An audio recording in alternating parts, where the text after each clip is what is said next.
តែជើងគឺសម្បត្តិមកជើងរបស់សុភពដល់ក៏រំជួយម៉ែកអូយ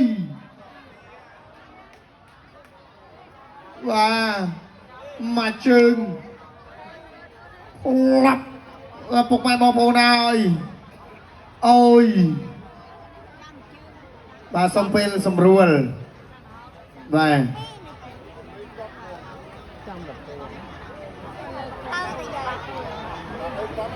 มันแจกกันนะเต้พูดไอ้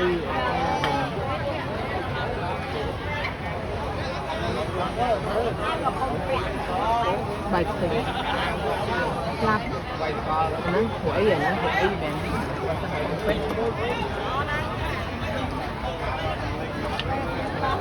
បន្តការប្រកួត បាទកុំរៀបមួយញ៉ាញ៉ាចលោតិចតិចញ៉ាញ៉ា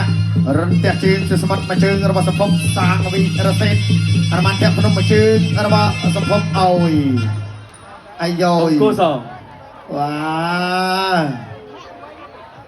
មិនមែនជាការសងសឹកអីទេពុកម៉ែបងប្អូនបាទធ្វើមិនការប្រកួតតែងតែចង់ឈ្នះរៀងខ្លួនបាទអញ្ចឹងគេថាមានការបាទលើលូផ្្លាត់ស្នៀតខ្លះបាទ បន្តការប្រកួត បាទគុំរៀបមួយតអនុជិតមួយដៃរបស់សភពតអនុជិតសាមទៅវិញរបស់រសេតដល់ក៏រំជួយម៉ែកអយមកជើងទីរ៉ៃជុំគោជុំគោអូយហូមួយមកតអនុជិតមួយដៃជុំគោដល់ក៏រំជួយម៉ែកលោរត់តែជើងគឺសម្បត្តិអូ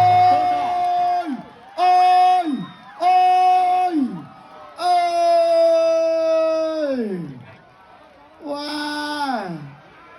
អាយយ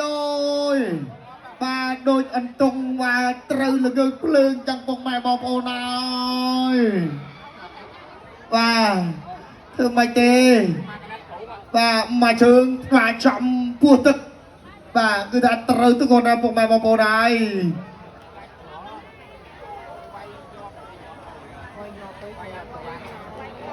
បាទការប្រកួតបាទតែងតែចង់ឈ្នះរៀងខ្លួនបាទអញ្ចឹងគឺថាឲ្យតែហ៊ានតែប្រហែសគឺប្រហោងហើយពុកម៉ែបងប្អូនហើយបាទជាមួយនឹងគុណខ្មែរបាទ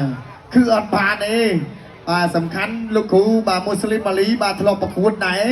បាទគាត់ថាអត់បញ្ហាទេបាទទោះបីវ័យប៉ុន្មានគាត់ខ្វល់ទេបាទសំខាន់បើសិនជាកីឡាករទាត់ត្រូវគាត់រងបាទអរគុណសូមសម្លេងផ្ដល់ជាកម្លាំងចិត្តជូនកីឡាករទាំងពីរឲ្យកីឡាករ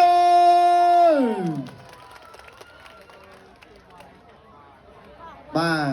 លោកគ្រូឆាំក្រមនៅខាងក្រោមមកប៊ីដែរបាញ់មកបញ្ជើងធ្លាក់តុកធ្លាក់សភៅអស់បាទបន្តបណ្ដានេះអ្នកទាំងពីរនេះបាទប្រកួតគឺថាបាទស៊ីសាច់ហត់ឈាមតែម្ដងអរគុណឥឡូវសូមផ្ដល់ទូនាទីទៅដល់លោកគ្រូគណៈកម្មការបច្ចេកទេសដើម្បីប្រកាសលទ្ធផលរបស់សង្គ្រោះជើង ជ័យជំនះបានទៅលើបង្គោលខៀវផ្ដួល